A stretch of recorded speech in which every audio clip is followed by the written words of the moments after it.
Saya Chris dari Bluebird Semarang. Kita ada beberapa unit transmover. Jadi transmover itu downgrade dari Avanza tipe E ya. Nah ini kita ada unit plat B. Nah gimana cara kita ngecek unit yang terbaik untuk konsumen? Beberapa hal dan tips seperti ini ya. Kita lihat dulu dalam kondisi mesin dingin, kita starter, terus tutup radiator kita buka ya.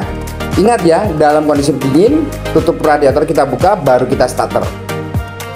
Nah ketika sudah dibuka dan kita starter, ternyata ada muncratan air setinggi ini, air radiator, berarti artinya ada kompresi yang bocor di mesinnya. Saran saya tinggalkan unit tersebut.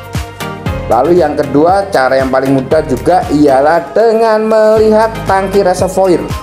Kita buka tangki reservoir, kemudian kita starter, kita lihat di dalamnya apakah ada gelembung-gelembung ketika kita starter atau mobil sudah hidup. Nah itu berarti ada yang bermasalah di mesinnya. Itu indikator sederhana ya kalau bagi saya. Dua hal tersebut tuh screening awal dari pemilihan unit transmover.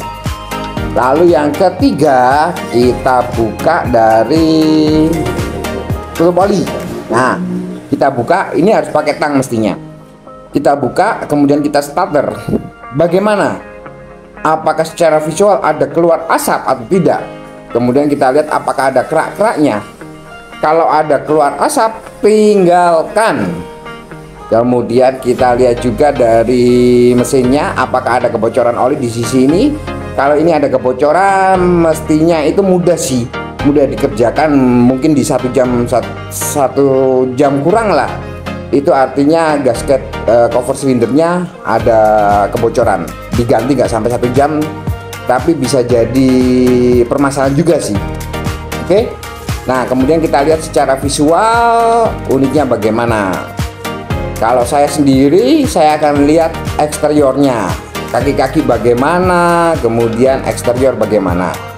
Akan tetapi kalau secara eksterior itu adalah hal yang mudah diperbaiki.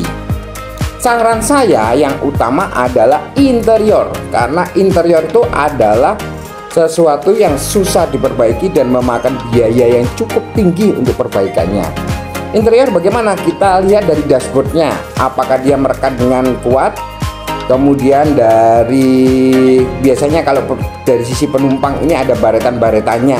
Nah, apakah ada baretan-baretan atau tidak? Kalau khusus ekstraksi, saya akan lebih memperhatikan di row keduanya, karena row kedua itu adalah tempat penumpang. Nah, kita lihat dari jok-joknya bagaimana, apakah ada sobekan, terus kemudian door trim. Kita lihat juga kisi-kisi AC-nya bagaimana, apakah kerawat atau tidak. Itu adalah hal-hal yang sangat memakan biaya tinggi, karena perbaikan interior itu memerlukan ketelitian dan kejelian. Kalau eksterior itu masih cukup bisa diatasi dengan mudah. Nah jadi sudah jelas ya. Untuk screening awal kita lihat di mesin dulu.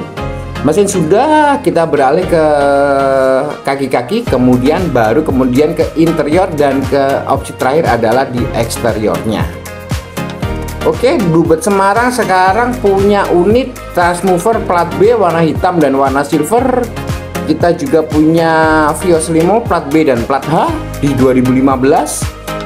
Plat H kita ada warna silver, warna abu-abu, warna hitam. Kemudian ada juga plat B 2015 di warna putih dan mocha. Nah ini siapa ini, nggak saya jual kalau yang naik motor itu. Nah kalau yang warna putih ini masih ready. Silakan kalau berminat segera berkunjung ke Bluebird Semarang. Terima kasih, sampai jumpa di Bluebird Semarang.